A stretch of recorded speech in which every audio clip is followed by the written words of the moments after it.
वो ये है कि अभी तक हमने देखा है, चाहे कि जो भी राष्ट्रीय पार्टी हो, सब, किसी को भी मैं इसमें बख्शता नहीं, और सब ने यही प्रयास किया है समाजों में सौहार्द को बिगाड़ के, आपस में एक दूसरे को लड़वा के वोट को खींचा जाए, वोट को अपनी तरफ झुकाया जाए। इस किस्म की राजनीति आज पूरे देश में चल रही है, और इस विचारधारा को ही ध्वस्त करने के लिए हमने ये छोटा सा दल बनाया है।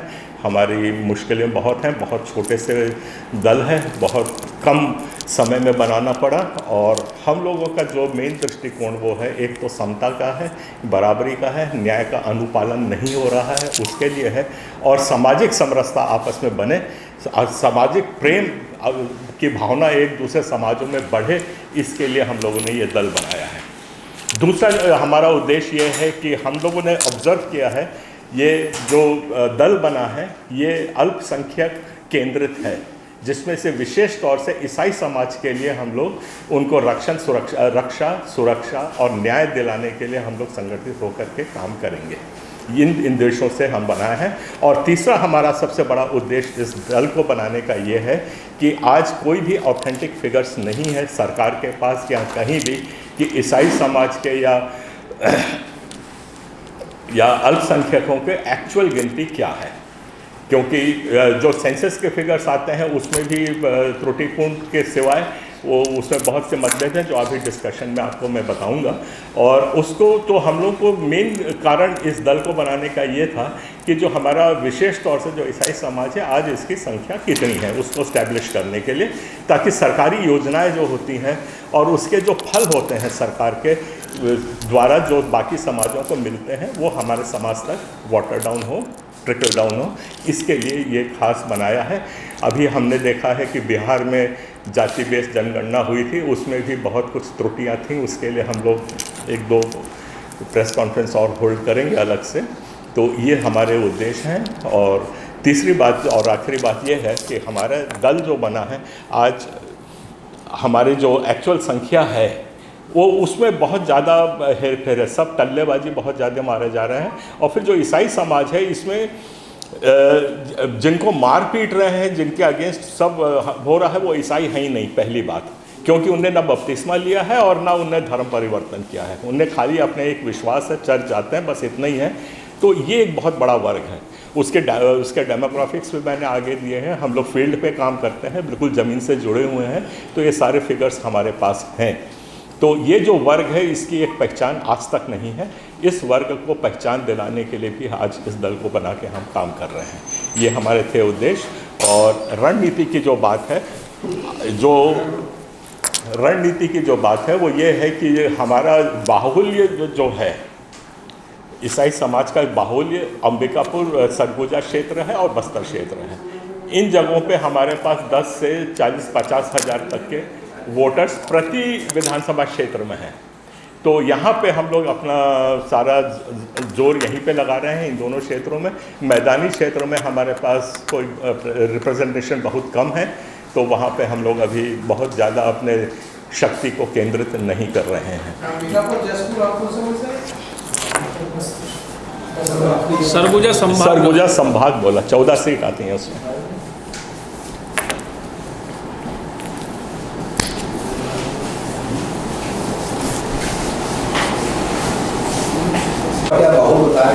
जी, वहाँ पे आप विनिंग पोजीशन में कहाँ देखते हैं कि कौन से सीट पे ऐसा आपको कॉन्फिडेंस है कि अपन एक अच्छे इसमें आ सकते हैं? जी, विनिंग पोजीशन जो हम लोग देख रहे हैं आज यहाँ के, क्या कहता हूँ, जगदलपुर में हमारे पास 57,000 जनगणना हमारे आई है, हमारे कम्युनिटी के हैं। और उसके बाद छोड़ करके फिर चित्रकूट उसके बाजू में आता है। ये 2 सीट्स हैं जहाँ पे हम लोग विनिंग पोजीशन में हैं। बाकी ये कांकेर क्षेत्र आ सकता है, पर उसका भी कॉन्फिडेंस से नहीं कह सकते, क्योंकि वो काफ़ी वहाँ पे डायनेमिक्स डिफरेंस है। तो इस तरीके से हम 2 जगह विनिंग सीट्स बस्तर एरिया में देखते हैं। और वैसे ही विनिंग पोजीशंस हम जो देख रहे हैं वो अपना सीतापुर सीट को देख रहे हैं, जिसमें हम लोग विनिंग पोजीशन में हैं। और अंबिकापुर में भी शायद हम लोग काफ़ी कुछ प्रोग्रेस कर पाएंगे। इट डिपेंड्स कितना सपोर्ट बाकी लोग बात को समझते हैं, करते हैं, नहीं देते हैं, उस पर डिपेंड करेगा। अपने समाज के लोग को कितना डाइवर्ट कर पाएंगे आप? आप जो पार्टी बना रहे हैं अपनी पार्टी की तरफ जोड़ने के लिए उनको कितना डाइवर्ट कर पाएंगे, जबकि यहाँ पर प्रमुख दो पार्टियाँ हैं, भाजपा और कांग्रेस। अब डाइवर्ट करना तो जिसको जो मरने की कगार पे आ गया है उसके पास तो कोई ऑप्शन है ही नहीं, क्योंकि हम लोगों ने जो देखा है कि ठीक है बीजेपी हम खुला उनका वो आह्वानी है, उनका दृष्टिकोण भी है, मणिपुर भी हमने देखा, जगह भी देखी कि उनको ईसाई समाज से कोई खास रुचि नहीं है, आप वोट दो कि मत दो क्योंकि आप 2% है, ये उनका स्टैंड बहुत पहले से रहा है, तो उनसे ज़्यादा उम्मीद करने की ज़रूरत नहीं है हमको। और कांग्रेस से हम लोगों ने 4-5 साल में देख लिया है कि हमको अपना माइनॉरिटी कमीशन में अल्पसंख्यक आयोग में एक सदस्य भी नहीं मिला, 4 हत्याएं हमारे पादरी की हो गई, कम से कम 200 लाशों को उखाड़ के खेत फेंक दिया गया है और पुलिस का कोई भी उसमें कार्रवाई नहीं हुई है, और मारा पीटी ये वो सब तो बिल्कुल आम है। आपने पहली बार देखा होगा कि हमारे शांत प्रदेश छत्तीसगढ़ में दंगे हुए हैं ईसाइयों के साथ, ईसाई कहीं भी ना लड़ता है ना करता है, पर ये एक पहला प्रदेश है जहाँ पे दंगे हुए हैं ईसाई समाज के विरुद्ध। नारायणपुर और कोंडागांव आपके दिमाग में अभी भी होगा, जहाँ 1000 लोग विस्थापित हुए थे। और हमारी शिकायत दंगाइयों से नहीं है, हमारी शिकायत सरकार से है कि उसमें ड्यू एक्शन क्यों नहीं लिया गया। सरकार दोषी है? जी हाँ बिल्कुल, मैं खुल के उसको दोष लगा रहा हूँ, और इसलिए दोषी है क्योंकि इसका होने की जो आगाही थी कि इस किस्म की खिचड़ी पकड़ी है और दंगे हो सकते हैं करके हमने लिखित तौर पे सब जितने बड़े अधिकारी हैं कलेक्टर से लेकर के जितने पॉलिटिशियंस हैं सबको दिया था, और उसका समाधान भी उनको बताया था कि इसको रोकिए, और इसका समाधान ये है कि इनमें आपस में समरसता बनाइए, उनको बताइए कि आपका कोई अधिकार एकदम वो नहीं है कि आपको समाज नहीं छोड़ सकते, रिलीजन नहीं छोड़ सकते। तो ऐसा शांति सभा करने के लिए हमने 50 बार वहाँ पे कोशिश की, पर किसी ने सुना नहीं, उसके कारण ये दंगे वहाँ पे हुए। धर्मांतरण भी बहुत जोर शोर से चल रहा है लगातार, तो 4 जी हाँ स्थिति जो बनी हुई है धर्मांतरण के मामले में, क्या बोलना चाहेंगे? ये बोलना चाहेंगे जो आप आरोप लगा रहे हैं वो तथ्यहीन है। सबसे पहली बात, धर्मांतरण जो हो रहा है हम लोग अब 1950 का उसको देखिए जनगणना को, उसमें 3% थे।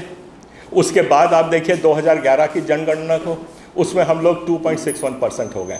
तो सबसे पहली बात क्या है कि हम 0.4% हो गए। और बहुत दूर भी मत जाइए, अब बिहार का जो सेंसस हुआ है, जाति बेस्ड सेंसस हुआ है, उसमें जो हमारा सेंसस 2011 का था उसमें बिहार का ईसाई समाज 0.12% था, और अभी जो सेंसस अभी जाति बेस्ड जो जनगणना हुई है उसमें हम लोग 0.05% हो गए।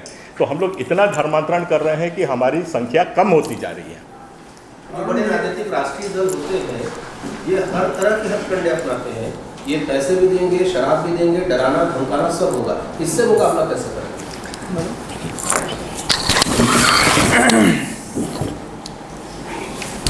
इससे हमारा मुकाबला सर्ववादी दल का इस तरह से होगा क्योंकि हम लोग सामाजिक लोगों को जागरूक करेंगे। हमारी जागरूकता का अभियान इस प्रकार से है, हमारे 2-3 मेन पॉइंट्स है जिस पर हमारा सर्ववादी दल काम करेगा। उसमें सबसे पहले मुख्य एजेंडा हमारा ये है कि राजनीतिक पार्टियां और कारपोरेट्स दोनों आपस में एक दूसरे के साथ मिले हुए हैं। ये कैसे मिले हुए हैं?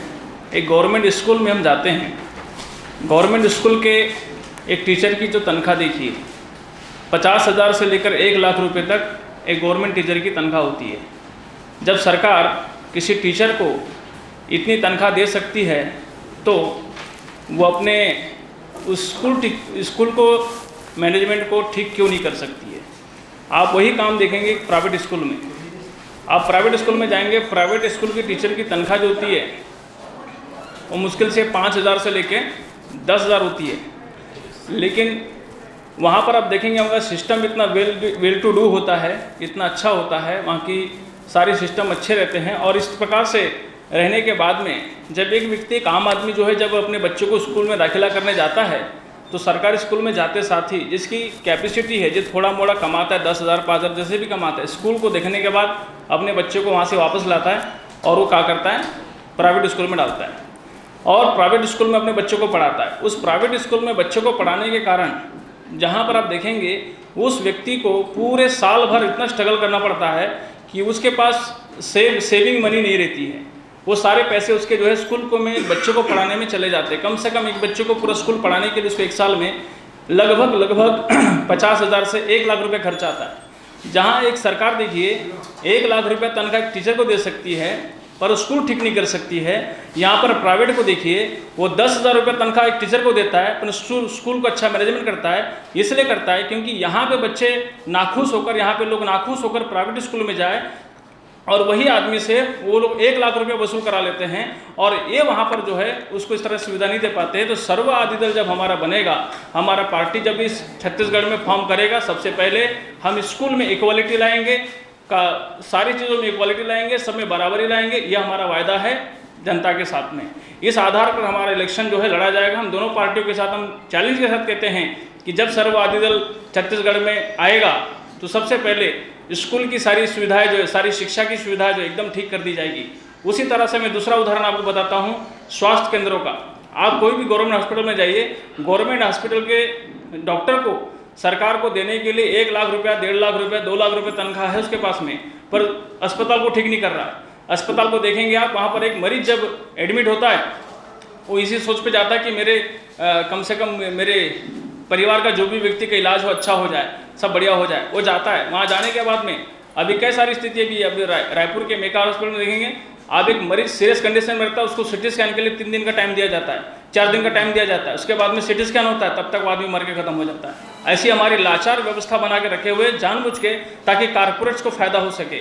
जब चुनाव का समय आता है, यही कारपोरेट्स क्या करते हैं, इन राजनीतिक बड़ी पार्टियों क्या करते हैं, पैसा देते हैं और पैसा देने के बाद इलेक्शन लड़ते हैं और उसके बाद फिर ऐसे जानबूझकर जो है सरकारी जितनी भी सुविधाएं, सरकारी जितनी भी संस्थान, उसको इतना लाचार इसलिए बना के रखे हैं ताकि जानबूझकर लोग पब्लिक निराश होकर, हताश होकर, उदास होकर दूसरा विकल्प प्राइवेट की तरफ जा सके। और प्राइवेट वाला क्या करता है, वो एक आदमी से इतना पैसा लूट डालता है आराम से। आप देखेंगे जितने भी 15 साल के शासन में देखेंगे, अभी देखेंगे जितने भी अस्पताल पहले थे प्राइवेट वाले सब डबल हो गए। सबके एयर कंडीशन, सबकी चीज़ें जो है इतनी चेंज हो गई कि अभी हर अस्पताल को देखिए आप, सारे जितने प्राइवेट हॉस्पिटल है सब एकदम डबल टेबल होते जा रहे हैं। ये क्यों हो रहे हैं? ये कहाँ से इतना पैसा कमा रहे हैं? किसके मार्फत कमा रहे हैं? जितनी भी गवर्नमेंट की स्कीम आ रही है सारे, सामने वाला पैसा दे रहा है वोट के लिए, हाँ, उसका मुकाबला कैसा करेंगे? वो शराब दे रहा है, वो डरा रहा है, धमका रहा है, इसका मुकाबला कैसे करेंगे? ये नहीं, आपने जो सवाल रेज किया है बहुत यथार्थ है और सच्ची बात है कि उसका मुकाबला हम नहीं कर सकते हैं। उसका मुकाबला हम यही करेंगे कि तुम जिंदा रहना चाहते हो तो इस चक्र जो है उसमें से आप बाहर निकलो। अब 36 सीट पे चुनाव लड़ रहे हैं और सरकार कैसे बनाएंगे? एक मिनट सर, एक मिनट, थोड़ा सा इस बात को ख़त्म कर दूं। तो अब ये इस जो भंवर है, इस भंवर से बाहर निकलने के लिए आपको लालच छोड़नी पड़ेगी। दारू, चेपटी और ये जो साड़ी के ऊपर वोट देना है तो वो वोट दो और मरते रहो, ये हमारा नारा है। और आपको सही में एक सामाजिक बदलाव लाना है, सामाजिक समरसता बनानी है, तो आप ये सब चीज़ों को नकारना पड़ेगा। हमारे पास कोई शक्ति नहीं है, हमारे पास एक ईमानदारी के आह्वान है, इसके सिवाय हमारे पास कुछ नहीं है। तो हम ना दारू बांट सकते हैं, ना पैसे, हमारे पास पैसे भी नहीं है। 1000-2000 रुपये में हम लड़ रहे हैं, पर ये एक विचारधारा की लड़ाई है जिसके लिए हम खड़े हुए हैं। जी सर, आप पूछ रहे थे कुछ। अब 36 सीट पे चुनाव लड़ रहे हैं और सरकार कैसे बनाएंगे? सरकार तो एक सीट से भी बनती है सर। वाजपेयी के समय आपने देखा था, एक सीट से सरकार गिर गई थी। तो ये वक्त भविष्य के गर्भ में है, क्या होगा क्या नहीं होगा ये सब हम नहीं कह सकते। एक ईमानदारी का मुद्दा लेके हम आज समाज के सामने खड़े हुए हैं कि हमको धर्म की राजनीति है जो समाजों को लड़ाने के वो है, ये इसको दूर होना चाहिए, इसको समाप्त करना चाहिए। हमें कोई लालसा नहीं है कि हम सत्ता में आए, कि हमको पैसा मिले, कि कोई हमारा मंत्री संतरी कंत्री बने, ये सब कोई हमारा उद्देश्य नहीं है। आप जब जीतेंगे, कुछ सीटें जीत जाएंगे तो किसको आप सपोर्ट करेंगे? कांग्रेस को करेंगे या भाजपा को करेंगे? वो वक्त बताएगा। कहीं ना कहीं तो आपको सपोर्ट करना पड़ेगा। नहीं, ऐसा पड़ेगा वाली तो बात नहीं है। हम लोग अपनी विचारधारा से भटक करके कोई बात नहीं करेंगे। जो हमारी विचारधारा को एक्सेप्ट करेगा, और नहीं तो हम अकेले ही चले थे जनीबे मंजिल, पहुँचे ना पहुँचे। सत्ता में आपकी पार्टी आई, धान का समर्थन मूल्य किसानों को कितना देंगे? हम उस पर हमारा वो मुद्दा ही नहीं है समर्थन मूल्य देने का। लेकिन सरकार तो आपकी बनेगी, जैसे भाई साहब ने कहा हमारे एजुकेशन पे और मेडिकल पे जोर रहेगा। पहले तो आपको धन्यवाद। दो मुद्दे हैं, इसलिए मैंने पूछा कि किसानों के लिए क्या करेंगे? मैं वही कह रहा हूँ, पहले बड़ी संख्या में पहले तो आपको बड़ा धन्यवाद देता हूँ बड़े दिल से, और हो सके तो बाद में एक लड्डू भी खिलाऊंगा। आपने हमको आशीर्वाद दे दिया कि हमारी सरकार बनेगी, जब तो हम तो ये उम्मीद ही लेके नहीं चल रहे कि हमारा एक भी आदमी जीतेगा, तो वो वक्त बताएगा। एक वर्ष से वाकई सरकार जी हाँ, बनती है। इसलिए चुनाव है, चुनाव में कुछ भी हो सकता है कि आपका दल आ जाए सत्ता में। जी। ऐसा क्यों अपन सोचे कि नहीं आएगा, सोच के उम्मीद पे ही तो आप कदम बढ़ाएं। बिल्कुल सही। सरकार बनी तो जैसे एजुकेशन पे आपने मेडिकल पे बहुत अच्छे मुद्दे हैं दो। ऐसे किसान भी है हमारे प्रदेश में, किसानों का क्षेत्र है, धान का कटोरा है छत्तीसगढ़, तो किसानों को समर्थन मिली, धान का कितना देंगे? वो सब बात पे हमारा ना विचार है और ना कोई घोषणा है, और वो ना हमारे मुद्दे हैं।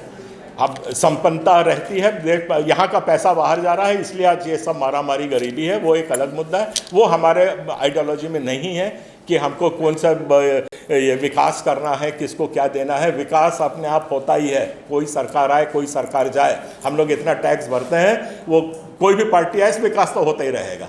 तो हमारा विकास कोई मुद्दा नहीं है, संपन्नता हमारी कोई मुद्दा नहीं है। हमारी मुद्दा जड़ की मुद्दा है कि आज ये जो लड़ाई, सामाजिक लड़ाई हो रही है, धर्म की राजनीति हो रही है, समाप्त हो, आपसी प्रेम बढ़े। उसके आगे ये जी बातें आप कह रहे हैं, ये बहुत छोटी बातें हैं, कितना समर्थन मूल्य देंगे। पर एक बात अपने विचारधारा जरूर यहाँ रखना चाह रहा हूँ कि जो आज समर्थन मूल्य की जो लड़ाई और एक दूसरे के ऊपर चैलेंज चल रहा है, क्योंकि हमने ऑल्टरनेटिव एम्प्लॉयमेंट उनको नहीं दिया है। आप उसका एथेनॉल बना नहीं सके आज तक धान का, इसीलिए आज धान के समर्थन मूल्य के पीछे भाग रहे हैं। तो ऐसे लकीर से हट के विचारधारा अपने को सोचनी करनी पड़ेगी, तो वक्त बताएगा कैसे कर सकते हैं, नहीं कर सकते। जो अत्याचार पिछले 5 सालों में हुआ, दंगा फसाद की जो स्थिति पैदा की गई है, अभी हाल में चुनावी दौरा ही सही, लेकिन राहुल जी, सोनिया जी, बस्तर, सरगुजा सब जगह जा रहे हैं, तो क्या आपके समाज के प्रतिनिधिमंडल ने कुछ ज्ञापन करके सरकार को ध्यान देने के लिए कुछ? पिछले 5 सालों से हमारा समाज ने एक ही काम किया है, वो है जाकर दर्जनों ज्ञापन देते रहने का, और ज्ञापन में के कारण उनके डस्टबिन की संख्या उनको बढ़ानी पड़ गई है, क्योंकि उनको कचरा फेंकने के डब्बे कम पड़ गए थे, तो हमारे ज्ञापन कचरे के डब्बे में जाते हैं। इनसे सबसे हमने उम्मीद खो दी है। अब हमको ना राहुल गांधी जी पे कोई भरोसा है, ना सोनिया गांधी पर, ना किसी पे, क्योंकि अल्टीमेटली ये सरकार भी जो यहाँ पे है, ये भी समाजों को लड़ाने का ही काम करी है। आज हमारे जो ट्राइबल जो एरियाज़ हैं, हमारे ट्राइबल्स में कौन सा पाप कर दिया अगर आर्टिकल 25 से वो अपनी विचारधारा से हट के दूसरा विचारधारा उसने अपना लिया? अगर एक ट्राइबल ने अपना हिंदू धर्म अपना लिया तो कौन सा उसने गुनाह या पाप किया? आप क्यों मारापीटी कर रहे हो उनके साथ? क्यों उनको ठोक के ला रहे हो कि परंपरा में आपको जिंदा रहना, नहीं तो आप देश छोड़ो? ये कांग्रेस का आधिकारिक बयान है जिसकी मैं बात कर रहा हूँ। काकेर के जो वहाँ के सिटिंग जो एमएलए हैं, उनने बोला था कि जो नहीं पूजेगा उसको ज़मीन का अधिकार उससे वापस ले लिया जाएगा। मेरे पास रिकॉर्ड है उसका, और ये सब हमने रिप्रेजेंट किया हुआ है हर हायर अथॉरिटी को। हमारी बात तो सुनी ही तक नहीं गई, यहाँ तक एक रेजोल्यूशन लाया गया जो एआईसीसी का यहाँ पे अभी अधिवेशन हुआ था, उसमें शशि थरूर को मजबूर होकर के एक रेजोल्यूशन लाना पड़ा था कि सेक्युलर जो आउटलुक है उसको कांग्रेस पार्टी ने छोड़ दिया है क्या, या धर्म की राजनीति कर रही है। इसके ऊपर 84 नंबर का रेजोल्यूशन है, उसको कहीं भी पूछ लीजिए उस पर क्या निर्णय लिया गया, हमें बताए कांग्रेस, ताकि हम भी उसके सहानुभूति हमारी उनकी तरफ आए। डीलिस्टिंग का मामला बहुत जोर से उठ रहा है। जी हाँ, बहुत सही कहा आपने, डीलिस्टिंग का मामला बहुत जोर शोर से उठ रहा है, और सबसे बड़ा खतरा है उरांव समाज के आज 5 लाख एम्प्लॉयज़ हैं जो उससे इफेक्ट होंगे, और डीलिस्टिंग दोनों पार्टी सपोर्ट कर रही हैं, और जितने लोग राज मंत्रालय में बैठे हैं और शांत बैठे हैं वो सबकी नौकरी जाएगी, उनको घर में जाके खेती करनी पड़ेगी, और ज़मीन के अधिकार भी वो डीलिस्टिंग के साथ समाप्त हो जाएंगे। जो ज़मीन होती है वो जायदाद नहीं होती है, जो इनकी जो ज़मीन होती है ना, ये आदिवासी की जो ज़मीन है, वो जो अपना कमिश्नर जो है एसटी कमिश्नर, उनके ऑर्डर है, और सुप्रीम कोर्ट के भी ऑर्डर्स हैं कि ये पुरखाओं की पुरखौती है, इस पुरखौती से वो अपने परिवार का पालन अनुपालन करते हैं, इसके लिए वो ज़मीन है, इसलिए ट्राइबल लैंड को प्रॉपर्टी नहीं माना गया। तो जिस दिन हमारी ट्राइबल राइट्स ख़त्म होंगी उस दिन हमारी ज़मीन का अधिकार टोटली समाप्त हो जाएगा। जब आपका ज़मीन का अधिकार समाप्त हो जाएगा तो आप नागरिक नहीं रहोगे इस देश के। कटोरा लेके जाना, और जितने भी मंत्रालय में बैठे हैं वो लोग भी हमारे साथ भीख मांगने आ सकते हैं। ये है उसकी हकीकत डीलिस्टिंग की।